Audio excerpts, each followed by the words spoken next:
Salut les voyageurs! Avant même de commencer la vidéo, juste merci! On est 10 000 sur la chaîne et c'est juste énorme! On a encore un long chemin à parcourir avant d'atteindre Loftel et bien sûr, toi cher voyageur qui passe par là, abonne-toi pour faire partie de l'aventure et nous accompagner pendant ce long périple. Aujourd'hui et suite à vos demandes, j'ai décidé de vous parler des renforts à nouveau, mais de principalement ceux que je vois réellement venir à Wano Kuni.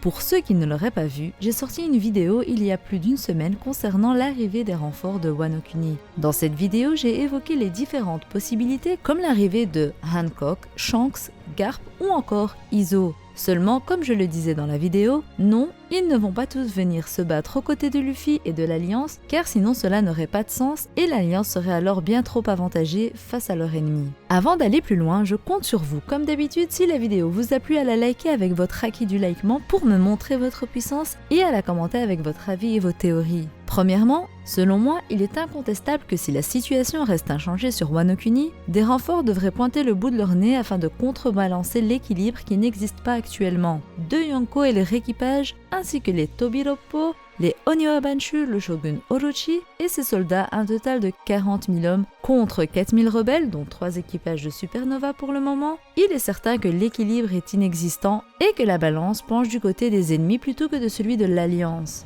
Certains l'ont oublié, mais on parle là de deux empereurs connus depuis plus de 40 ans sur les mers pour être de vraies bêtes de force, ayant été dans l'équipage des Rocks et ayant combattu d'innombrables ennemis sur les mers du Shinsekai. Une alliance de deux empereurs, Big Mom et Kaido, qui sont les deux empereurs avec les plus grosses primes actuellement. D'un côté, on a une Yonko effrayante, crainte de tous grâce à sa surpuissance naturelle et par son fruit des âmes bien overcheatées. Et de l'autre côté, on a une créature considérée comme la créature la plus forte du monde. Son titre vaut bien plus que celui appelé l'homme le plus fort du monde, Barbe Blanche. Donc, de toutes les créatures vivantes, Kaido en est le plus fort. Au cours de sa vie, il n'a perdu que 7 fois et il est considéré comme invincible dans un combat en 1v1.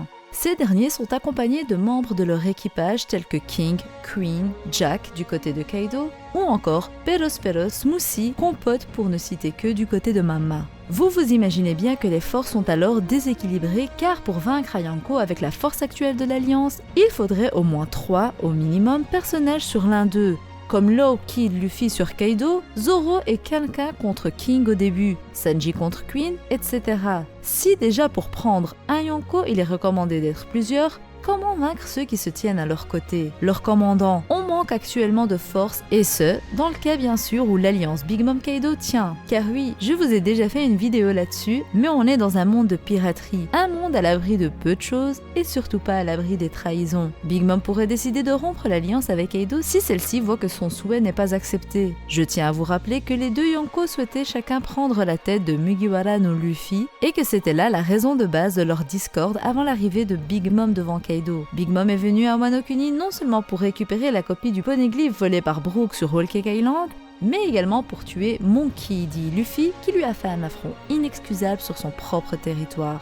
De son côté, Kaido veut prendre la tête de Luffy de ses mains car ce dernier, accompagné de Law, a non seulement nui à son business en détruisant les usines de Smile sur Punk Hazard et Dressrosa, mais a également vaincu César et Doflamingo qui a donc été emprisonné et qui n'est plus capable de collaborer avec Kaido dans le monde de la pègre. Un monde de bas-fond qui n'est plus du tout lucratif en l'absence de Doflamingo et des usines du Smile. Monkey D. Luffy est donc la cible pour les deux empereurs qui ont décidé de s'allier avec un but commun pour l'instant, mais qu'en sera-t-il lorsque l'heure du combat viendra?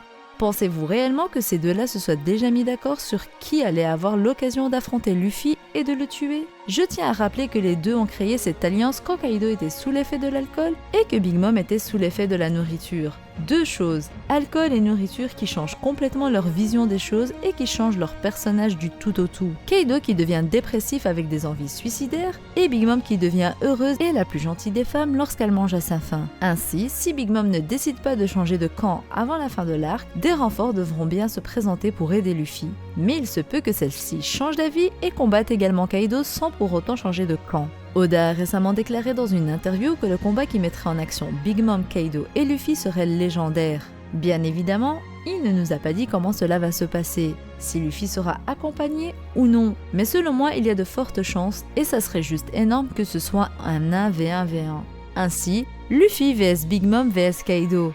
Je suis d'accord que Luffy n'a pas le niveau pour battre ni Big Mom ni Kaido en 1v1. Mais si ces trois-là venaient à se battre entre eux, Luffy pourrait profiter de moments clés quand les deux empereurs se seront affaiblis mutuellement. Après tout, un combat incluant Big Mom et Kaido serait énorme et si Luffy venait à profiter de la situation, ça permettrait ainsi à Law et Kid de ne pas interférer dans le combat et de libérer de la place pour d'autres combats. Refaisons le compte des forces de Big Mom. On a des personnages comme Perospero, Smoothie, Oven, Compote, Amande, Mondor, Galette, Bascarté, Brûlé et Flampé. Ce sont ceux que j'ai su déterminer via le chapitre 930 où l'équipage de Big Mom apparaît. S'il s'agissait seulement de cet équipage avec à la tête Charlotte Linlin, les comptes seraient faciles à faire. Mais vu qu'ils sont plus nombreux, c'est un peu plus compliqué avec les forces de Kaido. Mais par exemple, je vois bien Usopp combattre Flampé, qui est également une sorte de sniper. Mais après, je ne pense pas que ce soit le seul combat d'Usopp en 1v1 qui pourra combattre un Number ou un Tobiroppo à son niveau. On a également Carotte qui pourrait combattre Perospero. Bien qu'elle ne soit pas une Mugiwara officiellement, elle fait partie de l'Alliance et pourrait prendre sa revanche sur ce dernier en mémoire de Pedro qui s'est sacrifié pour au moins le vaincre, malheureusement en vain. Carotte pourrait potentiellement avoir le niveau sous sa forme sous langue.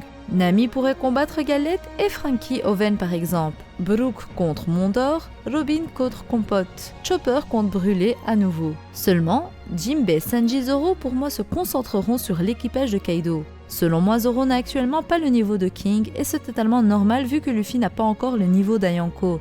Ça paraît donc logique que Zoro, second de Luffy, n'ait pas le niveau d'un second d'Ayanko. Actuellement, et j'insiste sur le actuellement, car il y aura un possible power-up en plus d'Enma dans cet arc qui lui permettra de dépasser sûrement King à la fin de leur combat. Mais selon moi, Zoro ne se battra pas contre King en 1v1 dès le début.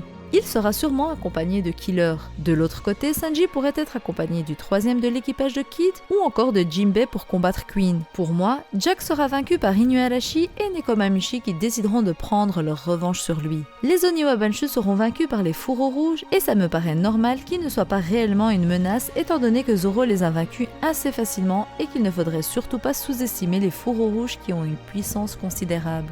Il ne faut pas oublier les Numbers non plus dont Appo fait partie, mais selon moi, ils seront battus assez facilement également par l'équipage de Kid en chemin vers la demeure de Kaido, ainsi que Hawkins qui rejoindra l'Alliance. Hawkins prendra alors une vengeance personnelle avec son équipage contre Appo et les Numbers.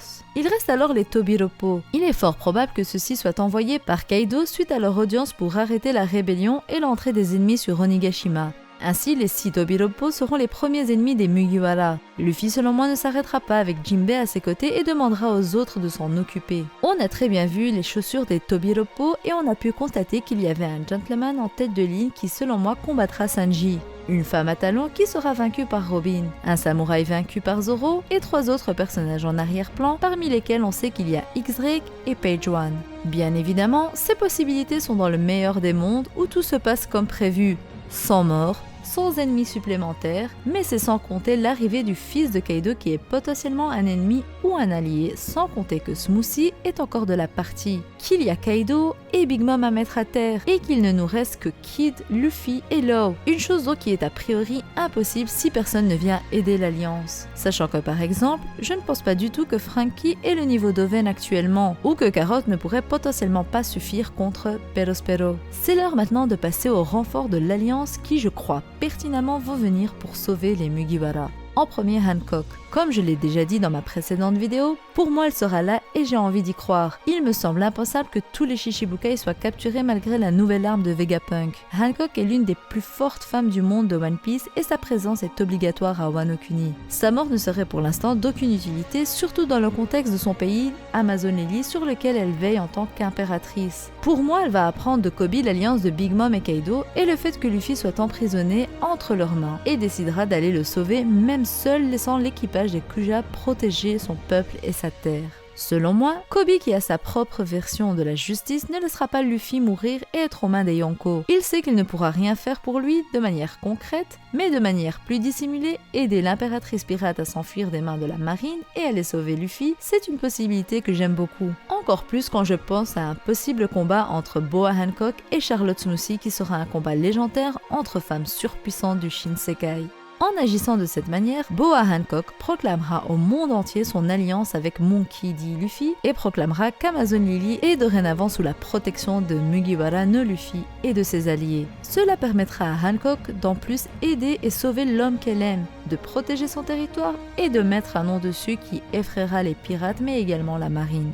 Deuxièmement, il me semble totalement logique et obligatoire que Izo vienne à Wano Kuni aider son frère à respecter le vœu d'Oden Kozuki, son ancien seigneur. Izo était un vassal d'Oden Kozuki et bien qu'il n'ait pas eu le titre de fourreau rouge, il pourrait bien être le 9e fourreau rouge vu que Kanjuro n'en est plus un et qu'il ne l'a jamais réellement été. De ce fait, Izo reprendrait sa place et respectera le souhait de son seigneur tant respecté, Oden Kozuki, celui d'ouvrir les frontières de Wano Kuni. En plus de ça, il décidera de protéger Monkey D. Luffy, le frère de Portegas The Ace, qui était un de ses nakama qu'il a tant essayé de sauver à Marineford, et justement l'un des derniers ordres de son capitaine Barbe Blanche était de protéger Luffy et de faire tout ce qu'il pouvait pour l'aider à sauver Ace. Barbe Blanche a reconnu en Luffy l'homme que Roger cherchait et l'a d'une certaine manière validé. À la mort de Ace et de Barbe Blanche, l'ordre de Marco était de tout faire également pour au moins sauver Luffy qui avait été sauvé par Ace lui-même. Ainsi, selon moi, des membres tels que Joss, Vista pourraient également accompagner Izo pour combattre Kaido et Big Mom.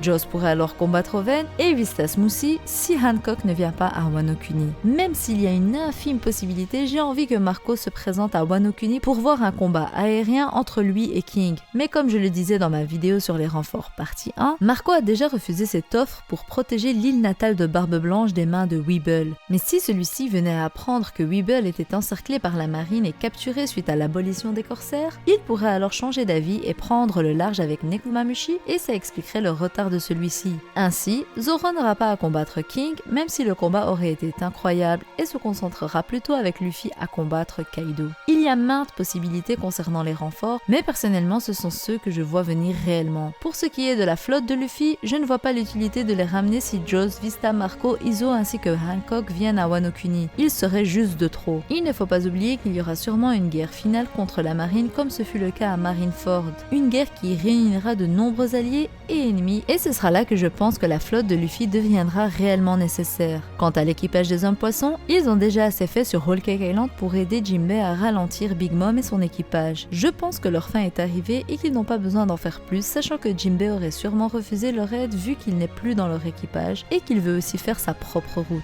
Pour finir, selon moi, un amiral viendra à la fin de la guerre et s'introduira sur Onigashima qui est le territoire de Kaido, mais qui a priori n'est pas sous la juridiction de Wano Kuni. Ainsi, cet amiral ne brisera aucune règle en rentrant sur le territoire, et il s'agira sûrement de Fujitora et du Taureau Vert qui fera sa première apparition à Wano Kuni. On arrive à la fin de cette vidéo qui j'espère vous aura plu. Personnellement, si Big Mom décide de rompre l'alliance et que donc son équipage n'entre pas en action, et qu'elle non plus n'est plus à abattre, l'alliance actuelle aurait une chance si les Tobiropo ou les Numbers par exemple ne s'avèrent pas être des personnages déjà au niveau des Mugiwara pour lesquels ceux-ci devront avoir un power-up.